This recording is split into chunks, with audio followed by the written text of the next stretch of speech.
নমস্কার বন্ধুরা, সান্তনা কিচেনে সবাইকে স্বাগত। বন্ধুরা, আজকে আমি আরও দুটো রেসিপি নিয়ে আপনাদের সামনে চলে এসেছি। তো আজকে করে দেখাবো এই যে মেথির শাক নিয়ে এসেছি। তো মেথির শাকটা বেগুন দিয়ে ভাজা করব। আর এই যে এখানে তেলাপিয়া মাছ নিয়ে নিয়েছি, মাছটা ধুয়ে নিয়ে চলে এসেছি। আর মাছটা আজকে মশলা মাছ করব। তো বন্ধুরা, আমার পুরো ভিডিওটা দেখতে থাকুন, আশা করছি ভালো লাগবে। তাহলে আমি শাকটা বেছে নেব এখন। তো শাকটা আমি এইভাবে বেছে নেব। তো এখানে আমি মেথির শাকের এই যে পাতাটা নিয়ে নিচ্ছি।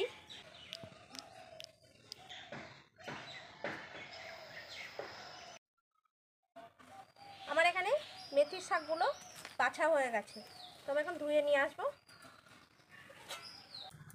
আমি এই যে মেথির শাকটা ধুয়ে নিয়ে চলে এসেছি।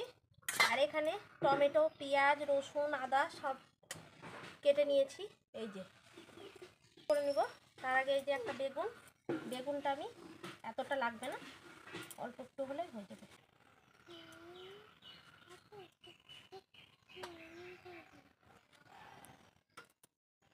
আমার এখানে বেগুন কাটা হয়ে গেছে, এটা এইটুকু লাগবে না, একটু শাকটা কুচি করে নেব।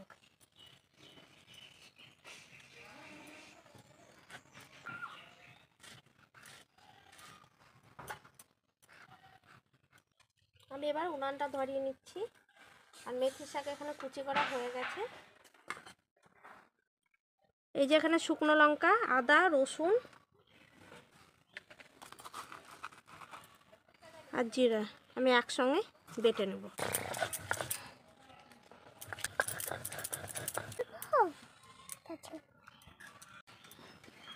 এবার তেল দিয়ে দিচ্ছি। আমার এখানে তেল গরম হয়ে গেছে, আমি দিয়ে দিচ্ছি কালো জিরা ফোড়নে, দিয়ে দিচ্ছি চেরা কাঁচা লঙ্কা। এবার দিয়ে দিচ্ছি কেটে রাখা বেগুনে দিয়ে দিচ্ছি হলুদ গুঁড়ো, দিয়ে দিচ্ছি স্বাদ মতো লবণ।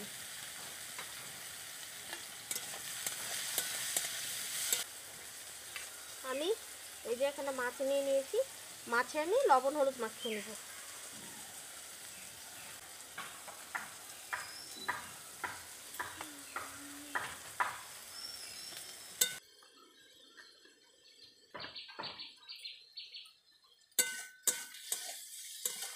করে নিয়েছি, এবার দিয়ে দিচ্ছি কেটে রাখা মেথির শাক।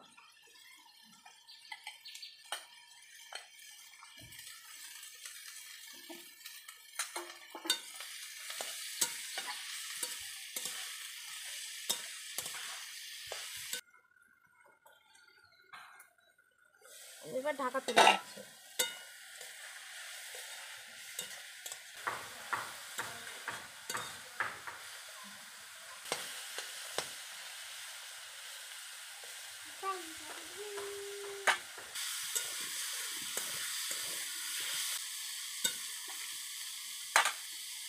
আমার এখানে মেথির শাকটা ভাজা হয়ে গেছে।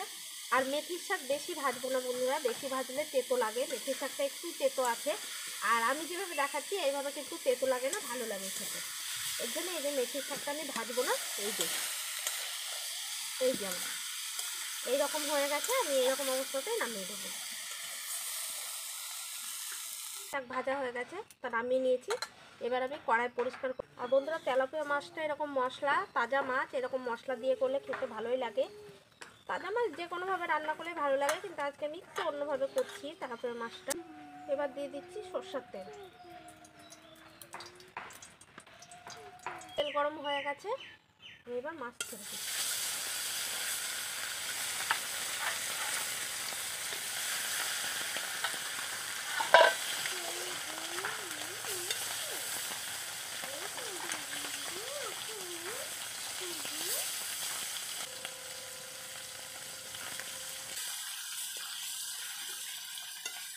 আমি এই যে মাছটা উল্টে দিলাম।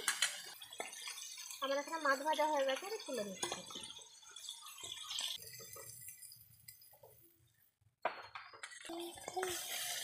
আমার এই মাছ কটাও ভাজা হয়ে গেছে। ওই তেলে আরও কিছুটা তেল দিয়ে দিচ্ছি।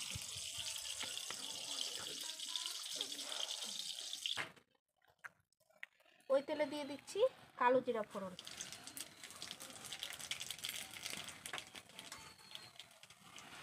এবার দিয়ে দিচ্ছি কুচি করা পেঁয়াজ,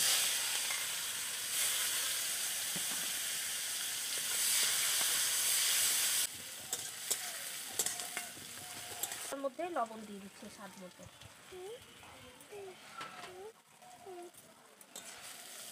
মশলা এখানে জিরা, আদা, শুকনো লঙ্কা আর রসুন একসঙ্গে বেটে নিয়েছি, দিয়ে দিচ্ছি। এখনের জন্য দিয়ে দিচ্ছি জল, গুঁড়ো আর লবণটা তো আমি পেঁয়াজ ভাজার সময় দিয়ে দিয়েছি। আমি এখন মশলাটা ভালো করে কষে নেব। এবার আমি এখানে দিয়ে দিচ্ছি টমেটো কুচি।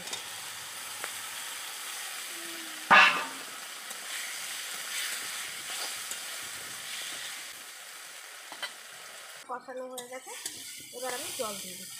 আর এখানে আমি খুব একটা বেশি জল দেবো না। এবার আমি ভেজে রাখা মাছ দিয়ে দিচ্ছি।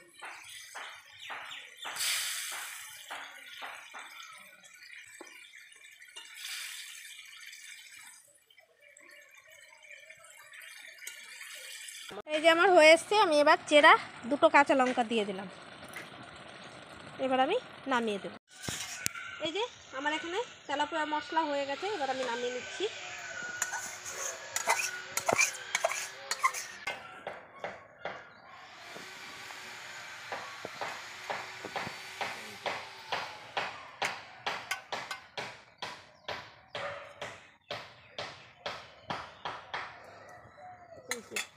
আমার এখানে দুটো রেসিপি কিন্তু হয়ে গেছে।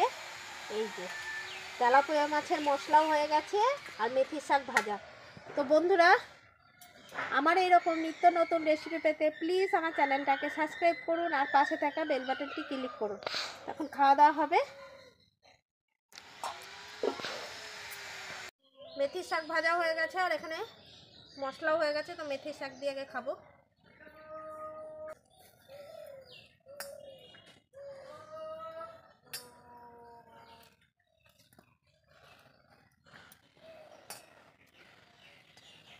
বন্ধুরা, মেথির শাক কিন্তু খুব উপকারী একটা শাক।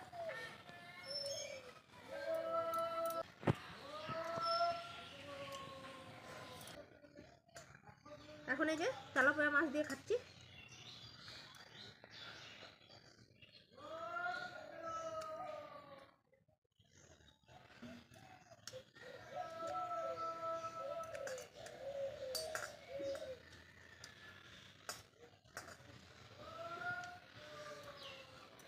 তো বন্ধুরা, দুটো রেসিপি কিন্তু দারুণ হয়েছে। আপনারাও কিন্তু ঝটপট করে বানিয়ে নিতে পারেন। বন্ধুরা, আজকে আমার এই পর্যন্ত। সুস্থ থাকবেন, ভালো থাকবেন।